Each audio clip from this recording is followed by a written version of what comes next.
Hello everyone. My name is Gurveen Kaur. I am lecturer at Praveen Patil College of Diploma Engineering and Technology. Now today the topic which we are going to cover is the concept of sustainable development, EIA and morality. So first of all, let's talk about sustainable development. Now you all know one thing that sustainable development was used by Brundtland Commission. It is a committee called as Brundtland Commission. They used this concept of a sustainable development. In 1987, they created a report which was named as Our Common Future. Now this report, what it did, it linked very two important issues together. First one was the economic development and environmental stability. This report, which is called as Our Common Future, it raised certain issues, and in that issue it linked two common factors, or you can say important factors, that was economic development and environmental stability altogether. Now when we talk about sustainable development, the actual definition of sustainable development is that the development that meets the need of the present, means whatever needs we are having today, the development will meet those needs without compromising the ability of future generation to meet their own needs. When we talk about sustainable development, the only main aim of this concept is to not only focus on the needs of the people who are alive today, but also to focus on the needs of the future people, because as we all want certain resources for our daily use, we all want many things for our daily use. Same way the future generation will also require, the future generation will also require petrol, diesel for for going to market, for roaming here and there, for moving, going to places. So this sustainable development, it assures that, or it confirms that each and every person, whether it comes under the current situation or future generation, everyone has a right to meet their own needs. At least we should be able to provide that much amount of resources which is necessary to all the generation. No extinction should be there, no one should be deprived of anything. So this is the basic definition of sustainable development. Okay, now sustainable development, you can say a few points I would like to share, that it is likely to achieve the satisfaction of human needs. Okay, and then due to that, what is happening, the quality of the life is improving. It helps the poorest, who are left with no option but to destroy their environment to survive. So this concept is helping those people also who are surviving and for their survival they're destroying the environment. If this concept will be introduced, such thing will not happen. Okay, it encompasses the idea of self-reliant development with natural resources. Okay, then cost effective developments are also being done. Okay, different economic criteria are being used, traditional ways are also followed, and due to that non-degradable environment is also created. It also stresses that people with centered activity are necessary. Okay, people who take care of the environment, or in certain ways, even taking care of those people is also important, because they are, you know the main resources who plays very important role in handling all these things. So this was sustainable development all about. On this page, you will be learning the goals. First, we understood what is the basic definition of sustainable development. Over here, what are its goals? Okay, first of all, sustainable development goals are also called as global goals, because these are the certain aspects which needs to be covered throughout the world. So that is why it is named as global goals. Okay, it was adapted by United Nations, and who all exist as a committee member in United Nations, state members, all those people adopted this sustainable development goals in 2015, where what they did, they thought that it is very important to make all the things work in hand. If we want to we want to end the poverty also, we want to protect the planet also, and also we should ensure that there will be peace and joy and prosperity on the earth by 2030. So this was the goal of sustainable development, where again I am repeating, the benefit of the people, benefit of the environment and economic stability works hand in hand. So they pledge, okay, to leave no one behind. All the countries should take equal part in that, so that the growth will be there on a larger pace in all the places. Okay, so this growth, will affect in a very positive way, because if certain actions are carried out in one particular area, its outcome will affect in other areas also. When people will learn that yes, oh, this thing is having, advantage, and people will also follow, so there will be a balance in the social, economic and environmental sustainability. Balance will be there everywhere. One example, basic example we can see is of gym. Okay, gym or dietitians, what they are doing, they are sharing their results. Okay, a particular gym is there, it shares the pictures of their client who had worked hard from so long, that in 3 months this much amount of weight was reduced, or in 6 months this much amount of weight is reduced. So why people are joining? They are seeing the result, they are seeing the effect. So same way the sustainable development concept also works. When the people will see the result in one particular area, they'll get motivation, and through that, each and every area will work and try to improvise. So this will be a slow process, but guaranteed result will be there. So this was in total what is sustainable development and what are its goals, which plays a very important role in our society. And it I'm talking about on a global pace, I'm not talking about a particular country. On a global level, sustainable development is very, very important. Okay, so now the next part which you all are studying is the environmental impact assessment, that is EIA. Now UNEP, they are defining environmental impact assessment as a tool. Means what they are doing, before taking a project into consideration, they are doing proper planning. Okay, and what they are doing, they are identifying the environmental, social and economic impact of that project on the environment. Means suppose I am considering a project. Okay, I'll not just randomly see the project and I'll accept it. First I will see that what are the do's and don'ts of the project. If I'll initiate this project, or if I'll start this project, what consequences I will be facing, what my decision, whatever decision I will be making, what impact it's gonna have on the environment.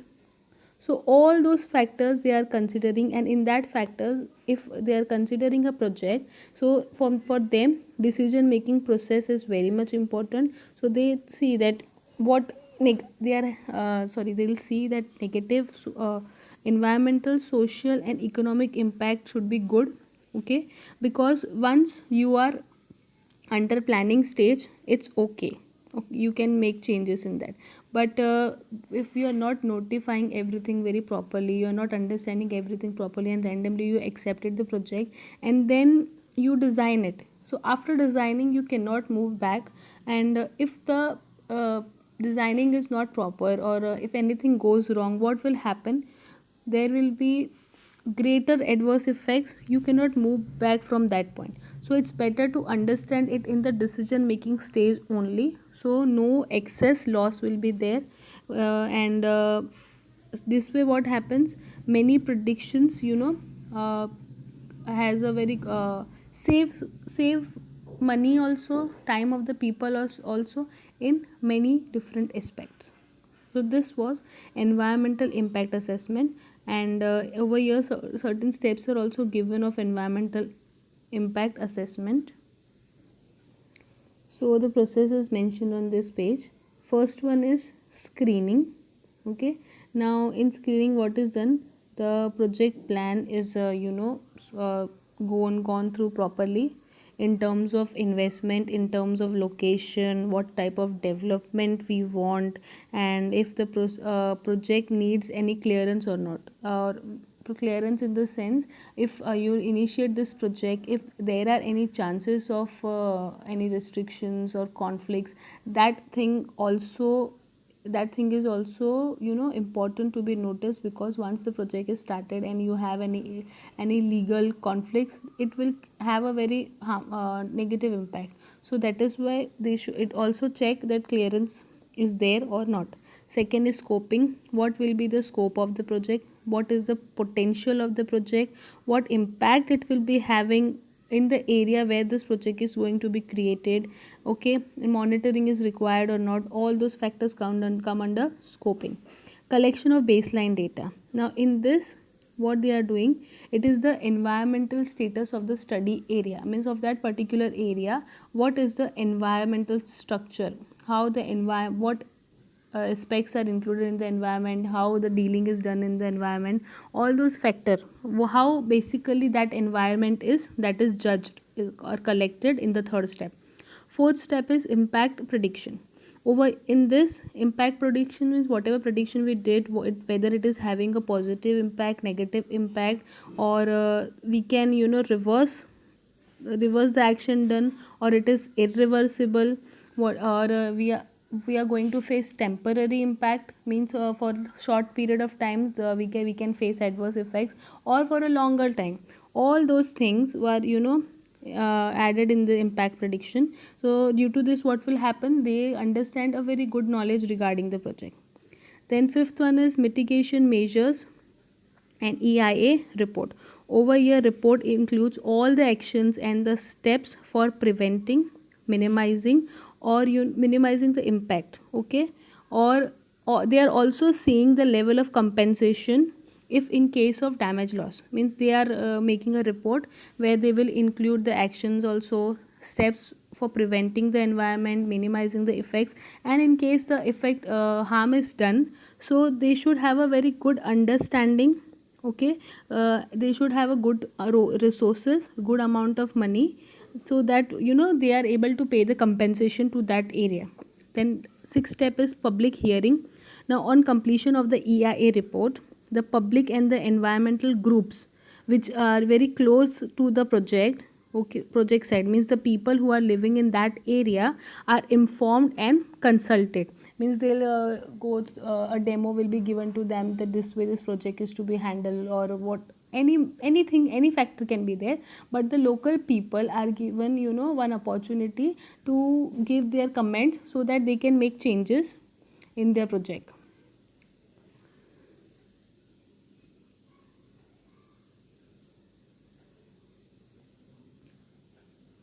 Next step is decision making. I already told that decision making is very important impact. Okay, so over here experts are consulted. Okay, who can be the project in charge also, why they are consulting them before, so that they are not committing anything wrong before taking the final step. They should consult the higher authorities, so that everything works smoothly, everything works according to the management plan or the EIA report. Monitoring implementation of environmental management plan. Over here implementation is done, whatever uh, whatever phases were there, all the phases were considered, that where it is properly implemented or not, and on based of on those phases only monitoring is done. Assessment of alternatives, delineation delineation of mitigation measures, and environmental impact assessment report. Over here alternatives should also be identified, so they are identifying the alternatives, they are comparing the attributes, and the alternatives, whatever alternatives they are finding, those alternatives should be compatible for the location also, and for the technology also. It means it can get mixed up easily. And last is the risk assessment.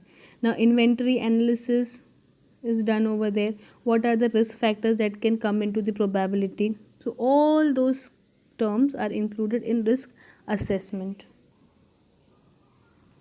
And last part in this topic is environmental morality. Over here, certain functions are given, principles or guidelines, you can say. First one is the function of environment. We have already studied everything, so I'll just go through the points. Like, you know, safely we are supporting the medium for all the organisms. We are then providing the food, air, water and other natural resources. This is a function of the environment. Okay, then what are the climatic conditions? Hope so the climatic conditions remain good. Then water discharge by the society is disposed properly. Then healthy economy depends on healthy environment. These are certain points which we are already covering from the day one. Second, environmental problems. We know what are the problems. Deforestation is a problem, urbanization, population growth, smoke, pollution due to vehicles. Okay, then land degradation. All those factors are the problems which we are facing. Solutions to the problem can be reducing the energy resources, waste production, like using efficient mediums, or who has a low charge, that type of electricity we should use. Recycling, reusing of the waste products. Degradation must be minimized. Maintaining the quality of the land. Then sustainable development by conserving the resources. Stopping the exploitation of the natural resources. Protection of the biodiversity. Then reducing the pollution and increasing the economic growth. So these are the solutions to the problem. Next are ethical guideline. These are certain guidelines which is provided, means it should be a it should be feeded in our minds, that then only the concept can be evolved very properly. Like love and honor the earth. If we are born on this earth, we should respect that. We should be thankful for enjoying the preciousness or uniqueness of the environment. Then we should be grateful to plants and animals. Why we are getting food, milk, many aspects from that. We should not waste the resources, should not steal from the future generation, because they will not have many resources which we are enjoying today. Okay, you should not pollute the environment. And habitat loss. Due to that, the habitat loss is there. We should not consume more material, should share the precious earth resources. These are the ethical guidelines which are provided by those sustainable development committee. Means they have written this on their forms, on their documents which they have printed. Okay, all these factors are mentioned over there, and whoever signs that becomes a part of this sustainable growth.